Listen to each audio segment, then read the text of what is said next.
अस्सलाम वालेकुम स्टूडेंट्स, आज कुछ हमारा टॉपिक है जेम्स लेंज और कैनन बार्ड की थ्योरी का डिफरेंस। तो वन बाय वन हम इसको डिस्कस करते हैं। सबसे पहले जो जेम्स लेंज की थ्योरी है वो कॉमन सेंस जो इमोशंस के अगेंस्ट चलती है। फॉर एग्जांपल मैं कहती हूँ कि मैं रो रही हूँ क्योंकि मैं उदास हूँ, ठीक है। मैं हंस रही हूँ क्योंकि मैं खुश हूँ, ये हमारी कॉमन सेंस है। लेकिन ये थ्योरी कहती है कि मैं रो रही हूँ, मैं उदास हूँ क्योंकि मैं रो रही हूँ, ठीक है। मैं खुश हूँ क्योंकि मैं हंस रही हूँ, ठीक है।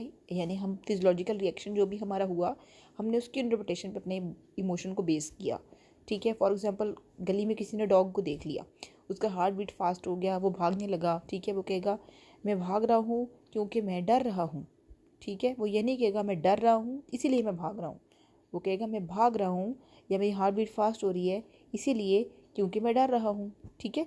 तो ये यानी कि उसको उलट कर देती है जो हमारी कॉमन सेंस जो इमोशन की थ्योरी जो बोलती है। जो कैनन बार्ड की थ्योरी है वो ये कहती है कि external stimulation can trigger both physical and emotional responses simultaneously and independently. कि जब भी कोई हम एक्सटर्नल स्टिमुलाई देखते हैं अपने इन्वायरमेंट में, तो हमारे अंदर फिजियोलॉजिकल रिस्पॉन्सेज और हमारे इमोशनल रिस्पॉन्सेज एक साथ होते हैं, यानी कि इमोशंस और फीलिंग्स एक साथ होते हैं। लेकिन वो जो जेम्स लंच की थ्योरी है वो ये कहती है कि सबसे पहले हमारी बॉडी में कोई फिजिकल चेंज आता है, उसको हम इंटरप्रेट करते हैं, फिर हम इमोशन को फील करते हैं, ठीक है। तो जो कैनन बार्ड की थ्योरी है जो डेली लाइफ में हम एक्सपीरियंस करते हैं, ये उसकी एक एग्जांपल है। अच्छा, इमोशंस फॉलो फिजिकल रिएक्शंस, यानी कि इमोशन डिपेंड करते हैं फिजिकल रिएक्शन के ऊपर, हम उसकी इंटरप्रिटेशन करेंगे तो इमोशन को फील करेंगे। जबकि जो कैनन बार्ड की थ्योरी ये कहती है both emotional and physical reactions originate simultaneously, कि हमारे इमोशंस और फिजिकल रिएक्शंस एक साथ होते हैं। ऐसा नहीं होता कि सबसे पहले हमारा फिजिकल रिएक्शन आएगा, फिर हम उसकी इंटरप्रिटेशन करेंगे और फिर हम उसको इमोशन लेबल करेंगे।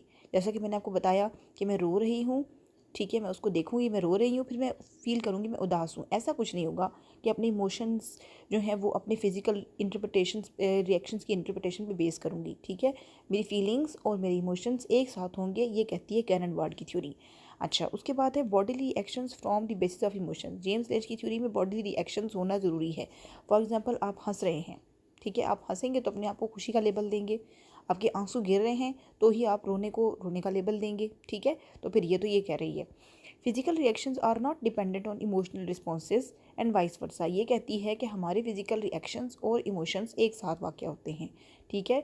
जैसे कि फॉर एग्जांपल अगर मैं कहूँ कि जेम्स लेंज की थ्योरी की क्या एग्जांपल होगी, वही जो मैंने आपको बताया कि मेरे आंसू गिरेंगे तो ही मैं कहूँगी कि मैं सैड हूँ, ठीक है। मैं हंसूंगी तो ही मैं कहूँगी मैं खुश हूँ, ठीक है।